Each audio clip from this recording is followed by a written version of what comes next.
बच्चों सबको शुभ अपराह्न।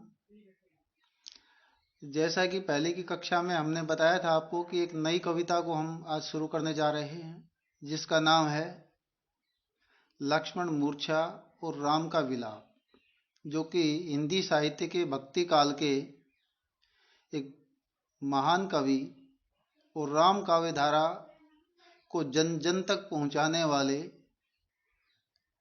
जनप्रिय कवि गोस्वामी तुलसीदास जी के द्वारा लिखी गई है। बच्चों, जब हम गोस्वामी तुलसीदास जी की बात करते हैं तो हमें पता है कि भक्ति काल में गोस्वामी तुलसीदास जी का जो स्थान है वो सर्वोत्तम है, अप्रतिम है, अन्यतम है। उनकी किसी से तुलना नहीं की जा सकती, वे अपने आप में अनुपम है।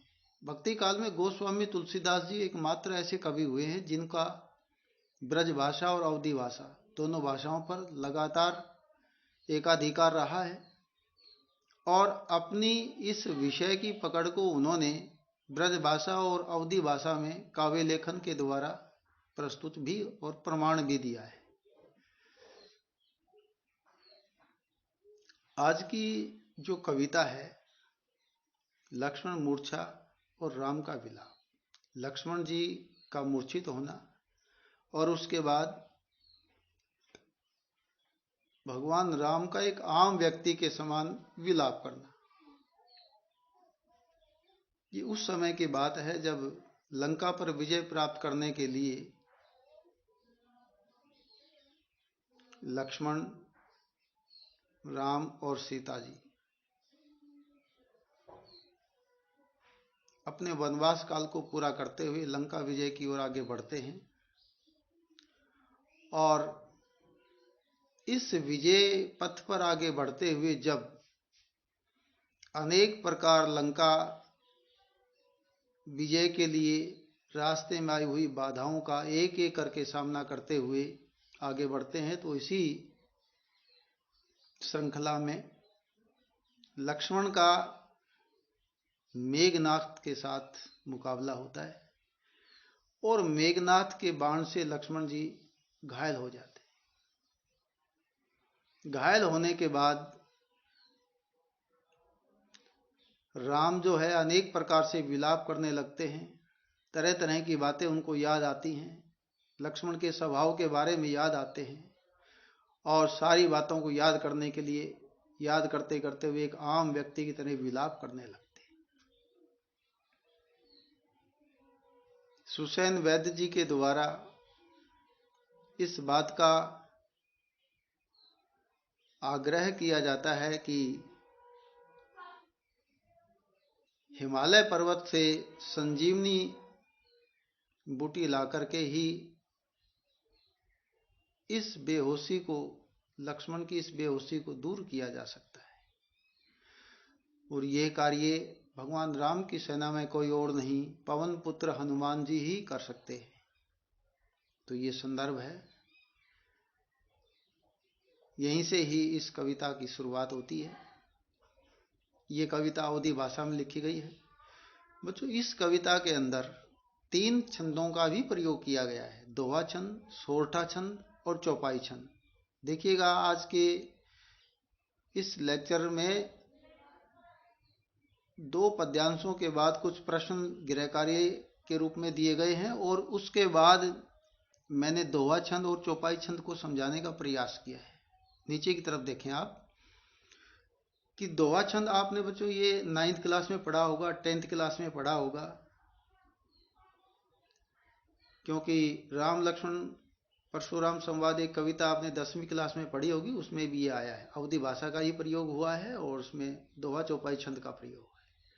तो दोहा एक अर्धमात्रिक समछंद होता है। अर्धमात्रिक का मतलब होता है कि इसके अंदर जो मात्राएं हैं वो सारी समान नहीं होती। इसमें 4 चरण होते हैं। पहले चरण और तीसरे चरण में जो मात्राएं हैं वो 13-13 होती हैं, और दूसरे और चौथे चरण में 11-11 मात्राएं होती हैं। सम चरणों के अंत में गुरु और लघु होता है, ये तो है दोहा छंद में। चौपाई छंद, चौपाई जैसे कि 4 हैं पाए जिसके, या 4 पायों वाली, और पायों के लिए इसके चरण कह दो, पद कह दो, पाद कह दो, एक ही बात है। तो इसके अंदर भी चार ही चरण होते हैं। ये सममात्रिक छंद है। सममात्रिक का मतलब है इसके अंदर सारे के सारे चरणों में मात्रा एक समान होती है।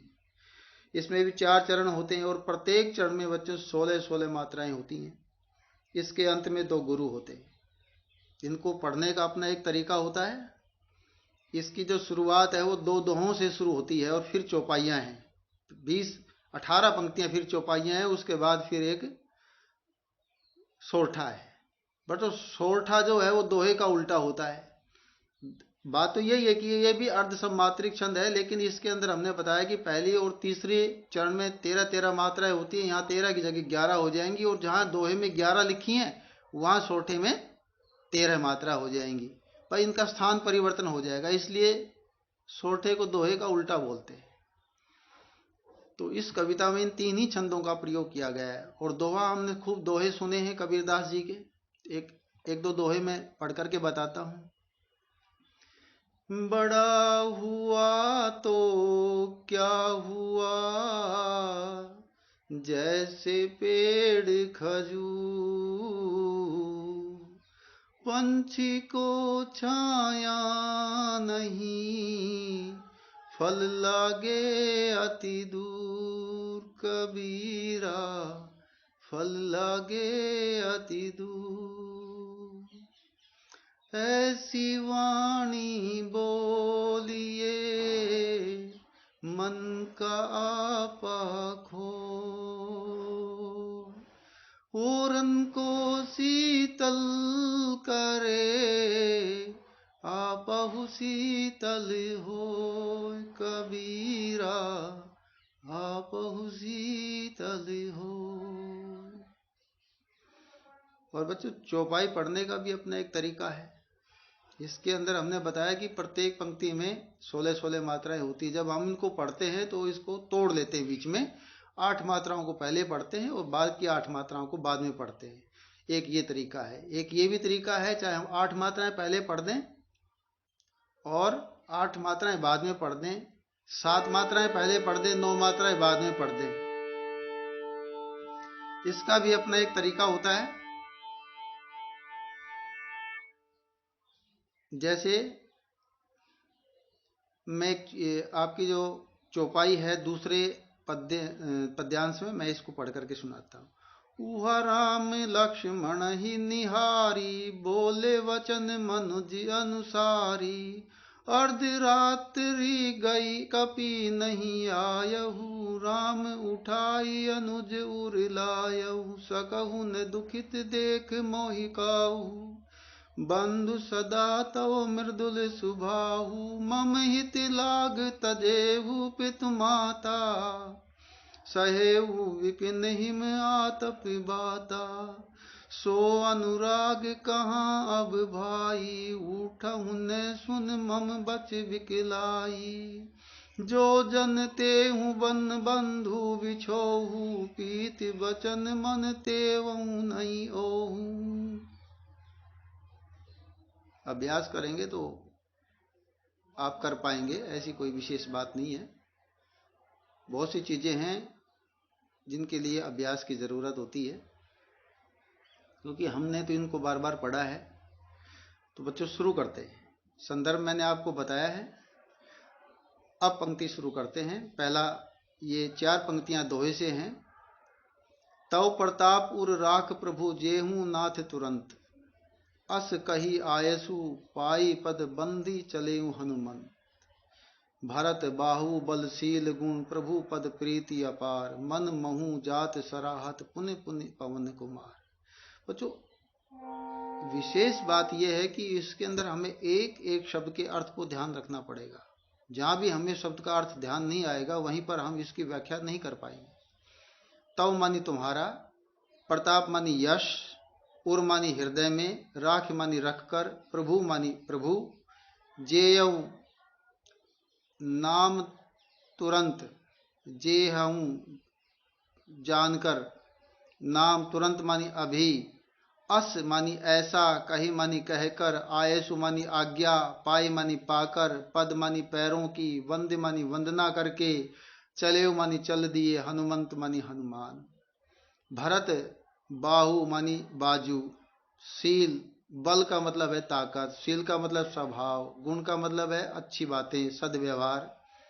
प्रभु पद प्रीति अपार। पद मानी पैरों में, प्रीति मानी प्रेम, अपार मानी बहुत अधिक। मन महु, मन महु मानी मानकर, जात मानी जाते हैं, सराहत मानी सराहना करते हुए। पुन पुनि का अर्थ है बार बार। पवन कुमार हनुमान जी। तव प्रताप उर राख, तुम्हारे यश को हृदय में धारण करके प्रभु जे ही नाम तुरंत। यह जानकर ही भरत का नाम तुरंत जानकर, अस कहे आयसु, ऐसा कहकर उनसे आज्ञा लेकर उनके पैरों की वंदना करके पवन मार्ग से हनुमान जी चल पड़ते। भरत और रास्ते में जाते जाते भरत के बाजू की, उनकी शरीर के बल की, उनके अच्छे स्वभाव की, उनके अच्छे सद्व्यवहार की और उनके प्रति अपने अत्यधिक स्नेह की बार बार सराहना करते हुए, बार बार मन में यही विचार करते हुए पवन पुत्र हनुमान आकाश मार्ग से चले जा रहे। ऊहा राम लग कहाँ जा रहे हैं? संजीवनी बूटी लाने के लिए। और अब हनुमान जी संजीवनी बूटी लाने के लिए चले जाते हैं, लेकिन भगवान राम जो हैं एक साधारण मनुष्य की तरह अपने भाई लक्ष्मण को मूर्छित अवस्था में, बेहोशी अवस्था में देखकर उनकी दुख तकलीफ वेदना व्याकुलता बेचैनी बहुत ज़्यादा बढ़ जाती है। उसी का गोस्वामी तुलसीदास जी अवधी भाषा में बड़ा सुंदर वर्णन करते हुए कहते हैं। यहाँ से चौपाई शुरू हो गई है बच्चों। जो पहली 4 लाइन थी ये दोहा छंद की थी। वह राम लक्ष्मण ही निहारई। वह मानी वहां पर, राम का अर्थ है राम, लक्ष्मणी लक्ष्मण को, निहारे मानी देखते रहे, बोले मानी कहने लगे, वचन मानी वचन, मनुज मानी मनुष्य के, अनुसारी मानी अनुसार। अर्ध रात्रि गई कपि नहीं आयहु। अर्ध का अर्थ है आधी, रात्रि मानी रात, गई मानी बीत गई है। कपि का अर्थ हनुमान जी के लिए प्रयोग किया गया है। नहीं मानी नहीं, आयहु मानी आए। राम उठाई, राम उठाते हैं किसे? अपने भाई अनुज का मतलब अपने छोटे भाई। और मानी हृदय में, लाए मानी हृदय से, सीने से लगा लेते। पहले शब्दार्थ देख लेते हैं इनके। सकहु ने दुखी देख मोहि कहू। सकहु ने दुखी देख, सकहु मानी किसी भी तरह से, न मानी नहीं, दुखित का अर्थ है दुखी, देख मानी देख कर, मोहि मानी मुझे, काहू मानी कभी, बंधु है भाई, सदा मानी हमेशा, तो मानी तुम्हारा, मृदुल मानी कोमल, स्वभाव मानी स्वभाव। पहली 2 लाइनों को देखें, 3 लाइनों को। उधर जो है पवन पुत्र हनुमान जी आकाश मार्ग से हिमालय पर्वत की ओर सुसैन वैद्य जी के द्वारा बताई गई संजीवनी बूटी को लेने के लिए चले गए हैं। और इधर भगवान राम बार बार लक्ष्मण जी को देख रहे हैं और उन्हें देख करके मनुष्य के अनुसार, यानी आम व्यक्ति के अनुसार कुछ वचन कह रहे हैं। क्या कहते हैं कि अर्ध रात्रि गई कपि नहीं आयो, कि आधी रात बीत गई है और अब तक हनुमान जी संजीवनी बूटी लेकर वापस नहीं आए हैं। हे भाई, तुम्हारा शुरू से ही बड़ा ही कोमल स्वभाव रहा है।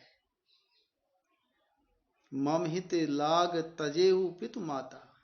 मम मानी मेरे, हित मानी कल्याण, लाग मानी लिए, तजेहु मानी त्याग दिया, पितु मानी पिता को, माता मानी माता को, सहेऊ सहन किया, विपिन जंगल, हिम बर्फ, आतप गर्मी, बाता बवंडर तूफान तेज आंधी। सो अनुराग कहाँ अब भाई। ऐसा प्रेम आजकल के भाइयों में अब कहाँ है। उठो उठो न सुनि मम बच बिकलाई। न सुन मम, क्या तुम्हें मेरे व्याकुलता भरे वचनों को सुनकर तुम उठ क्यों नहीं जाते। जोई जनते बन बंधु, जो का मतलब है जानना।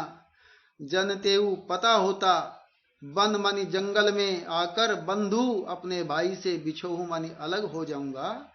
पितु मानी पिता के, वचन मानी वचन, मानते हूँ मानने से ही, नहीं मानी नहीं, ओहू मानी आता। तो मैं पिता के वचनों को मानकर जंगल में नहीं आता यदि मुझे पता होता कि मेरा भाई मुझसे बिछुड़ जाएगा। अब देखिएगा इसको, मम हित लाग तजेहु पितु माता, मेरे सब प्रकार से हित करने के लिए, मेरा कल्याण चाहने के लिए, मुझे सुख प्रदान करने के लिए, मुझे हर समय आनंदित रखने के लिए तुमने मेरे साथ राजमहलों को छोड़कर, अपने माता पिता को छोड़कर वन में आना स्वीकार किया। सहु विपिन हिम आतप बाता, और राजमहलों की सुख सुविधा को छोड़ करके तुमने मेरे साथ आकर जंगल में अनेक प्रकार से कष्टों को सहन किया। हिम बदली हुई परिस्थितियों में बहुत अधिक ठंड में भी जीवन को बिताया, आतप अत्यधिक गर्मी का सामना भी किया, और अनेक प्रकार की धूल भरी आंधियों में, तूफानों से भी तुमने वन के रास्ते पर गमन किया। कितने ज्यादा कष्टों को सहन किया। सो अनुराग कहाँ अब भाई, हे भाई वह पहले जैसा प्रेम कहाँ चला गया। उठो उठो न सुन मम बच बिकलाई, बच मानी वचन, बिकलाई मानी बेचैन व्याकुल, मेरे व्याकुल कर देने वाले वचनों को सुनकर तुम उठ क्यों नहीं जाते। जो जनते हु बंधु बिछो, यदि मुझे इस बात का पहले आभास होता और परिचय होता, पहले से ज्ञान होता, तो मैं, क्या ज्ञान होता कि भाई जंगल में आकर के मैं अपने भाई से बिछुड़ जाऊंगा, अलग हो जाऊंगा, मेरा भाई मुझे छोड़कर चला जाएगा, तो मैं यहाँ वनवास को आना स्वीकार ही नहीं करता, पिता के वचनों को मानने से इनकार ही नहीं करता। परंतु ये बात भी सत्य है कि रघुकुल रीत सदा चली आई, प्राण जाए पर वचन न जाए। ये रघुकुल की परंपरा रही है कि इसमें जो कुछ कह दिया जाता है, चाहे प्राणों के ऊपर भी वो आंच क्यों न आए, माता पिता के द्वारा कही गई बात को निभाया जाता है। किंतु परंतु उसमें कोई बहाना करने की कोई गुंजाइश नहीं होती, मिलावट करने की कोई बात नहीं होती। वो जो बात होती है वो पत्थर की लकीर होती है, लोहे की लकीर होती है, उसको तो पालन करना ही होता है। इसीलिए ये कहावत है कि रघुकुल रीत सदा चली आई, प्राण जाए पर वचन न जाए। इस प्रकार से हम देखते हैं कि संदर्भ बड़ा कारुणिक है। दोहा छंद और चौपाई छंद का इसमें प्रयोग है, अवधि भाषा का प्रयोग है, यथास्थान अनुप्रास अलंकारों का सुंदर प्रयोग किया गया है। अब इतना पढ़ने के बाद कुछ प्रश्न उभर करके आते हैं, एक एक प्रश्न पर भी डिस्कस कर लेते हैं। पहली 4 पंक्तियों में प्रयुक्त शिल्प सौंदर्य पर प्रकाश डालिए। बच्चों, शिल्प सौंदर्य की जब बात करते हैं तो इसमें भाषा आती है, अलंकार आते हैं, छंद आते हैं और संदर्भ आता है। तो इसमें अभी पहली 4 पंक्तियों में 2 दोहों को मिलाकर के ये पंक्तियां हैं, तो दोहा छंद का प्रयोग किया गया है। और क्योंकि गोस्वामी तुलसीदास जी, मैंने बताया कि दोनों भाषाओं पर अधिकार था, परंतु ये जो कविता है ये अवधी भाषा में लिखी गई है। और जब हम अवधि की बात करेंगे तो ध के बड़ी की मात्रा लगाएंगे, अवधी भाषा का प्रयोग हुआ है। और भरत के गुणों की सराहना की गई है। पवन पुत्र हनुमान जो है घायल बेहोश, लक्ष्मण जी के लिए संजीवनी बूटी लाने के लिए हिमालय की ओर प्रयाण करते हैं, प्रस्थान करते हैं। पुनः पुनि में पुनरुक्ति प्रकाश अलंकार का प्रयोग किया गया है। पद प्रीति, प्रभु पद प्रीति में अनुप्रास अलंकार का प्रयोग किया गया है। पाई पद में अनुप्रास अलंकार का प्रयोग किया गया है। इस प्रकार से और दोहा छंद का प्रयोग हुआ है। और एक रस भी है। रस, इन सारे बातों को सुनकर के हमारे अंदर लक्ष्मण राम के प्रति करुणा का भाव जागृत होता है, तो करुण रस का इसके अंदर परिपाक हुआ है। दूसरा प्रश्न आते हैं। दूसरे पद्यांश में राम ने मूर्छित लक्ष्मण को संबोधित करके क्या कहा? तुम्हारा स्वभाव सदा से ही बड़ा कोमल था, तुम मुझे हर समय प्रसन्न देखना चाहते थे। तुमने मेरे कल्याण के लिए ही वन आना स्वीकार किया, माता पिता को छोड़ दिया, राजमहलों की सुख सुविधा को छोड़कर तुमने जंगल की, बर्फ की और गर्मी को और अनेक प्रकार से धूल भरी आंधियों में अनेक प्रकार के कष्टों को सहन करना स्वीकार किया। ये सब बातें श्री रामचंद्र जी जब लक्ष्मण जी बेहोश हो जाते उस समय कहते। दोहा छंद व चौपाई छंद की परिभाषा। बच्चों, दोहा छंद एक अर्ध सम्मात्रिक छंद है। इसमें 4 चरण होते हैं। इसमें पहले और तीसरे चरण में 13-13 मात्राएं होती हैं। दूसरे और चौथे चरण में 11-11 मात्राएं होती हैं। और इसी प्रकार से चौपाई छंद है, इसमें भी 4 चरण होते हैं। ये सम्मात्रिक है क्योंकि इसके अंदर सारे चरणों में, सारे पदों में एक समान मात्राएं होती है। 16-16 मात्राएं होती हैं प्रत्येक चरण में। और इसके अंत में 2 गुरु होते हैं। ये आपने 10वीं क्लास में पढ़े होंगे बच्चों। गुरु और लघु। पूर्ण विराम को तो कहते हैं लघु, और जो इंग्लिश का एस आकार का है उसको कहते हैं गुरु। लघु की 1 मात्रा होती है, गुरु की 2 मात्राएं होती हैं। और इनके बारे में जहाँ आपकी पुस्तक का जो सब ये जब कविता पूरी होती है, अभ्यासकारी ये शब्दार्थ, उसके बाद में ये सब दिया हुआ है। आप अपनी फेयर नोटबुक में वहाँ से देख करके लिखेंगे। दोहा छंद भी लिखेंगे, सोरठा भी लिखेंगे, चौपाई छंद भी लिखेंगे। और उसके बाद कवितावली से भी 3 पद लिए गए हैं। उसके अंदर कुछ कविता हैं, कुछ और सवैया है, उसके बारे में भी लिखा है। तो वो भी अपनी फेयर नोटबुक में आप लिख लेंगे। वो परीक्षा की दृष्टि से भी जरूरी है। तो आज की कक्षा में बस इतना ही। इसको आप समझने का प्रयास कीजिए और अभ्यास कीजिए। मैंने थोड़ा सा एक वाचन करके आपको एक रास्ता दिखाने का प्रयास किया है। आप अभ्यास करेंगे। Practice makes a man perfect. करत करत अभ्यास के जड़मति हो सुजान, और रसरी आवत जात ते शिल पर परत निशान। आज शुरुआत है और आप अभी इसको थोड़ा थोड़ा करके हम पढ़ेंगे और समझने का प्रयास करेंगे। लेकिन जितना कार्य हो जाए वो उतना स्पष्ट भी हो, समझने में भी आपको कोई संकोच न हो। फिर भी किसी बच्चे को किसी प्रकार से कोई असुविधा है, कहीं पर भी समझने में कठिनाई है, वो बेटा मेरे व्हाट्सएप नंबर पे अपनी बात रख सकता है, मेरे को डायरेक्ट फ़ोन कर सकता है। हम यथासंभव उसको समझाने और बताने का प्रयास करेंगे। बच्चों, इन्हीं चंद शब्दों के साथ आज के इस लेक्चर को विराम देते हैं। आज का दिन आप सबके लिए शुभ और मंगलमय हो, और सभी मन लगा करके अपना कार्य करते रहें, क्योंकि धीरे धीरे किया गया कार्य ही हमें उन्नति की, सफलता की ओर ले जाता है और लक्ष्य को पूरा करने में सहायक सिद्ध होता है। बच्चों, आप सबका बहुत बहुत धन्यवाद।